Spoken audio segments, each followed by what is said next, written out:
What do you do when you need to figure something out? Directions, restaurants, history, the airspeed velocity of an unladen swallow. I'm willing to bet you Google it. Just think about that. Google is so ubiquitous that it's literally another word for search. And that right there is exactly why the Justice Department says it is suing Google, accusing the tech company of violating antitrust laws by illegally making deals to make it easier to make itself the near constant default search engine on your computer, your phone, or your tablet. It is the biggest antitrust trial in decades, and no one quite knows what will happen if the DOJ wins. Joining us now is host of the podcast On with Kara Swisher and Pivot and New York Magazine editor-at-large, Kara Swisher. You're supposed to ask me now, Kara, whether it's a European or African swallow. Oh, okay. I don't know. Sorry. Monty Python reference. Come on. Yes, I get it. Talk to me about this lawsuit. It starts today. Yeah. It's a big one. I'm struck by the magnitude of it and the fact that no one quite knows what will happen if they lose. Well, it'll be interesting. I mean, it's a long time coming, and it's quite late. I would say it's a decade late because Google's been at this for quite a while, and things have changed rather a lot, which is Google will use in its defense that there's search on Amazon, there's search all over the place, no matter where you look now. And of course, ChatGPT is a whole new version of search in a kind of an unusual way. And so, this should have happened a long time ago when they were clearly dominant, and the government sort of took a dive on especially during the Obama administration of dealing with this because they were friendly. They were positive and tech forward and this and that.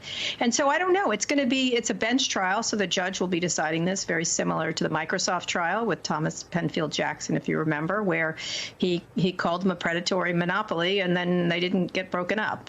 So I don't know. You could look at the Microsoft trial, which I think this is probably akin to in some fashion. And Microsoft is now one of the most valuable companies in the world. And of course, is the biggest investor in ChatGPT. So a little startup started the same year as the Microsoft lawsuit. That little startup was Google. Let me ask you though, if they do lose and they're forced to resolve this issue, I know no one's quite there yet, but is Google looking at ways that they could potentially ameliorate the government and potentially break itself apart? Do they make does search become a multi option on everyone's screen? Like you can go to Google or Bing or whatever? Which you don't. Because as you say, it's become a practice. Google is now a verb. And I think right now, one of their economists, Hal Varian, who was around in the early days, I remember him being there, and he's sort of the father of Googlenomics, which is get everywhere, get on Apple Safari, on the iPhones, on the iPads. It's a big, expensive contract that very few other people can afford. Nobody can afford it now that Google owns the market. It's on phones, it's on Mozilla. It had all these deals where you ran into Google everywhere and it was ubiquitous. What a lot of people don't know is actually Google started as the sort of the white label search on Yahoo. And that's how it beat them. And at the time, Yahoo thought it was getting a great deal. But of course, it supplanted Yahoo, and because Yahoo didn't have its own search. So I think a lot of this is past history, and the question is, will the judge say, okay, but now today that's past history and they won back then, are they going to win now? And if they do lose, I don't quite know what to say. Will Apple not do these deals? Will they force Apple to offer all the defaults or something?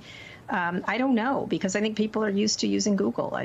It's kind of the water's under the bridge on that. It's on a search. verb, as we said. Yeah. Let me ask you about Elon Musk. The new book comes out, I believe, today. Yeah. It's a big one. And I'm just curious, this news about Ukraine, I know it's been walked back a bit about the geofencing, but it does speak to a certain presence of mind or a certain type of mindset that Elon Musk has, this idea that he alone is in charge of saving the world. He is. I didn't know if you know that, but he is. He says that a lot, actually. He said it when he was upset about Trump to me once, that I can change his mind. I can shift his thinking on all kinds of issues, whether it was immigration or whatever. I think I had told you this. I had been approached by Ukrainian officials about convincing him not to geofence. Yeah. I was aware of the geofencing a year or more ago, and they were upset by it because they were highly dependent on it. And I think the issue isn't so much what his opinion about war power or his sort of ignorance about geopolitics is, or whether he's getting talking points from Putin, or I don't know, right? The question is, why is he involved here? He's unelected, he's unaccountable. He gets to do whatever he wants. And why don't they have other options, our government and the Ukrainian government, besides Starlink? Well, they don't. And so here we've put the power in the hands of a single person who, based on his whims and whoever he's talking to, gets to decide these things. And again, I don't know what to say. I don't think one person that is unelected, at least, should have the ability to do this. Others disagree, but I don't know. It seems problematic. It is a certain cast of mind. Is X going to be his downfall? I mean, it's not going well, and advertisers are not coming back. He's blaming the ADL. Yeah, that was nice. Everything is fine. That kind of, remember that meme on the internet? He's the richest man in the world, and Tesla's getting to, the stock is really high. SpaceX is a very successful company and looks like it's going to probably go public at a great valuation. So, yeah, it's like owning sort of a weird mega yacht. And so he can do these things because he can afford it. I think it's his downfall from his reputational point of view. I mean, most people now, if you read that book, especially the Walter Isaacson book, he's kind of a jerk. And I think he had a really sterling reputation before that. He's sort of trashed it a lot. Yeah. So I don't think it matters if you're the richest man in the world, whether people like you or not. Obviously, he doesn't care. Can you indulge me, because I was listening to your podcast Sure. the other day, and the response I got from you over text was just, and I want a little bit more. You were talking to Barry Diller about the state of media and the negotiations between the studios and the actors and the writers, and they're at such a standstill. And his idea was, why are all the studios, the networks, in bed with Netflix? Why are they in the same room with Netflix? Netflix doesn't have the same business model. When I listened to it, I thought this was the most sound-minded assessment of the situation that I had yet heard. What was your sense of it? I thought Barry was right. He's sort of right in the middle of it. He's not sort of a player anymore. He doesn't run a studio, but he's been a producer. He's been on all sides of this. He also wouldn't answer whether or not he's had direct conversations about this. Right. Well, I think he has, obviously. Yeah. He's sort of an old Mandarin of Hollywood, so I think they bring him in, as do people like Peter Chernin and many others. I think he's right. I think Netflix has a very different point of view than the studios, and the studios have had to chase Netflix into the streaming market. It's very expensive. I don't know if they had a choice, but they certainly aren't doing as well as Netflix in that area, and it's in Netflix interests for the economic situation to change.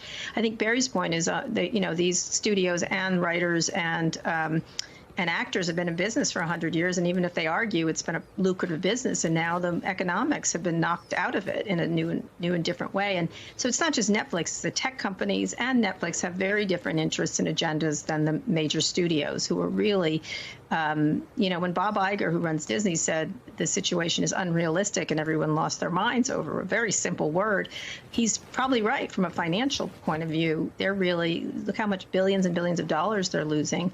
And so it's complex. I think Barry made the really salient point is that this is not a monolith anymore of the same interests. Yeah.